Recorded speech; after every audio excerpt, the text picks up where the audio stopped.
Hello all. இது வரைக்கும் நான் மூவி ரிவ்யூ போட்டதே கிடையாது. இதுதான் என்னுடைய ஃபஸ்ட் ரிவ்யூலாம் கிடையாது. சும்மா எனக்கு தோணுனதை சொல்கிறேன். இந்த படத்தை நானும் என் கிட்ஸும் சேர்ந்து வீக்கெண்டில் உட்காந்து பார்த்துட்டு இருந்தோம். பர்சனலாக கனெக்ட் ஆகிடுச்சு இந்த படம் இந்த பையன் நிறையா செட்டப் பண்ணுவான். ஆனாலும் அப்பா மேலேயும் பாசமாக இருப்பான், அம்மா மேலே பாசமாக இருப்பான். அதுக்கேற்ற மாதிரி அவங்க அப்பாவும் அவ்வளோ பாசம். அவங்க அம்மா எவ்வளோ தான் கஷ்டப்பட்டு வெளியே வேலை பார்த்தாலும் அவளுக்கும் அந்த ஃபீல் இருக்கும், ஃபேமிலியாக இருக்கணும், அந்த பாண்டிங். இந்த படத்தில் ஒரு நெகட்டிவ் கேரக்டரை கூட அவங்க காட்டியிருக்க மாட்டாங்க. எல்லாமே பாசிட்டிவ் கேரக்டராக காட்டியிருப்பாங்க. அதுதான் இந்த படத்துக்கு ரொம்ப ப்ளஸ்ஸு. அதாவது ஒவ்வொரு சீனுமே சர்ப்ரைஸாக கொண்டு போவாங்க. அதாவது இது ஆயிருக்குமோ என்னமோன்ட்டு, அவன் காணாமல் போயிட்டானோ என்னன்ட்டு. ஆனால் கடைசியில் ஹாப்பி எண்டிங்கில் தான் இருக்கும்.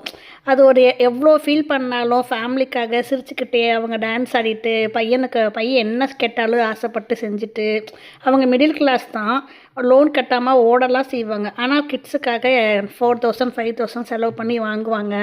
இதில் என்ன கனெக்ட் ஆச்சுன்னா, அவன் ஏறிட்டேன்ப்பா, ஏற தெரிஞ்சிச்சுப்பா, இறங்க தெரியலப்பா அம்மா. ஒவ்வொரு தடவையும் மலை மேலே ஏறிட்டு இறங்க தெரியலம்மா, அப்புறம் ட்ரீ மேலே ஏறிட்டு இறங்க தெரியல அப்படிம்மா.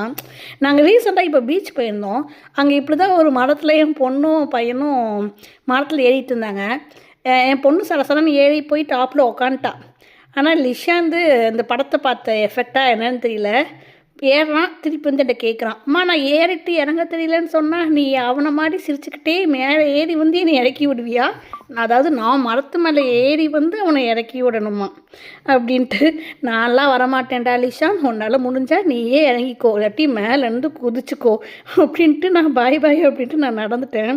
ஐயோ நான் போயிட்டணும் அப்படின்னு நினச்சிட்டு ஏற ட்ரை பண்ணுவான், திருப்பி இறங்கிடுவான். எனக்கு இது பர்சனலாக கனெக்ட் ஆன படங்க அது. I love. என் கிட்ஸுக்குமே இந்த படம் ரொம்ப பிடிச்சிருந்துச்சு. நீங்கள் ஒரு தடவை பார்த்துட்டே கமெண்ட்டில் சொல்லுங்கள். Bye bye.